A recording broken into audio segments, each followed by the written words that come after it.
चींटी का छुपाया खाना और बंदर की मजेदार कहानी। एक घने जंगल में एक छोटी सी चींटी रहती थी जो बहुत मेहनती थी। हर रोज वह जंगल से खाना इकट्ठा करती और उसे अपने बिल में छुपाकर रखती थी ताकि सर्दियों में उसे कोई परेशानी न हो। चींटी का यह नियम था कि वह दिन रात मेहनत करती और खाने का भंडार भरती रहती थी। वहीं उसी जंगल में एक शरारती बंदर भी रहता था। बंदर को हर दिन मस्ती करना और दूसरों को परेशान करना पसंद था। मेहनत करने से तो उसे बहुत आलस आता था। एक दिन बंदर ने देखा कि चींटी लगातार खाना इकट्ठा कर रही है और उसे छुपा रही है। बंदर के दिमाग में एक शरारत सूझी। उसने सोचा, क्यों न मैं चींटी का सारा खाना चुरा कर मजे करूं।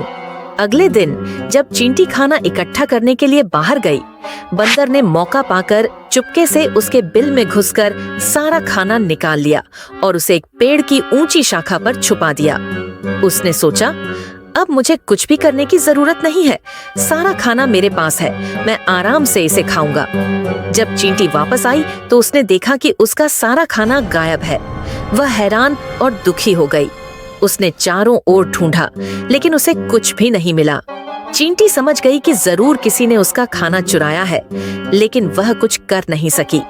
उधर बंदर ने खूब मजे से चींटी का खाना खाना शुरू कर दिया, लेकिन कुछ ही दिनों में सारा खाना खत्म हो गया। अब बंदर के पास कुछ भी नहीं बचा था। उसे एहसास हुआ कि बिना मेहनत किए सारा खाना जल्दी खत्म हो गया। अब उसे भूख लगने लगी और जंगल के जानवरों में उसकी शरारतों के कारण कोई उसकी मदद करने को तैयार नहीं था। अंत में बंदर को अपनी गलती का एहसास हुआ। वह चींटी के पास गया और बोला, मुझे माफ कर दो, मैंने तुम्हारा सारा खाना चुरा लिया था और बिना मेहनत के उसे खा गया। अब मुझे समझ में आ गया है कि मेहनत के बिना कुछ भी नहीं मिलता। चींटी ने बंदर को माफ करते हुए कहा, मैं तुम्हें माफ करती हूँ, लेकिन याद रखना, मेहनत का फल सबसे मीठा होता है। अगर तुम मेहनत से अपना खाना जुटाओगे तो उसकी कद्र करोगे और वह ज्यादा दिन तक चलेगा। बंदर ने वादा किया कि अब से वह मेहनत करेगा और किसी का भी हक नहीं छीनेगा। उस दिन के बाद से बंदर ने अपनी शरारतें कम कर दी और मेहनत करना सीख लिया।